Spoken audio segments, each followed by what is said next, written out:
So panchayat ఎన్నికలకు ఈ నెల 25 కల్లా నోటిఫికేషన్ అంటూ చూస్తాం.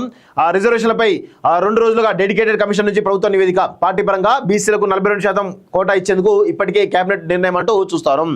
సో పంచాయతీ ఎన్నికలకు నోటిఫికేషన్ 25వ తారీఖు రాబోతుంది. సో అదొక 2 విడతలుగా జరిగే అవకాశం అయితే కనబడుతోంది. సో డిసెంబర్ 15, 20 కల్లా అయిపోతుంది. తర్వాత సర్పంచ్ ఎన్నికలు కూడా డిసెంబర్ కల్లా, ఎంపీటీ జెడ్పీటీ ఎన్నికలు కూడా పూర్తి చేయడానికి అవకాశం అయితే చాలా స్పష్టంగా కనబడతా ఉంది.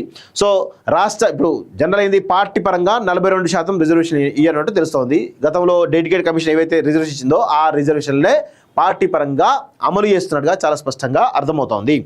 రాష్ట్ర కేబినెట్ నిర్ణయంతో పంచాయతీ ఎన్నికల ప్రక్రియ వేగం పుంజుకున్నది. సర్పంచ్, వార్డు మెంబర్ స్థానాలకు 2 రోజులుగా డెడికేటెడ్ కమిషన్ 50% లోపు రిజర్వేషన్తో ప్రభుత్వానికి నివేదిక ఇవ్వనున్నది. ఈ రిపోర్టు ప్రభుత్వానికి అందిన వెంటనే పంచాయతీరాజ్ శాఖ అన్ని జిల్లా కలెక్టర్లకు పంపి రిజర్వేషన్లపై ఫైనల్ చేసి పబ్లిష్ చేస్తుంది. ఆ తర్వాత ఎన్నికల సంఘానికి రిజర్వేషన్ల గెజెట్ జాబితా ఇచ్చి ఈ నెల 20వ తేదీ కల్లా పంచాయతీ ఎన్నికల షెడ్యూల్ను విడుదల చేసేందుకు సన్నాహాలు చేస్తున్నట్టు తెలుస్తోంది.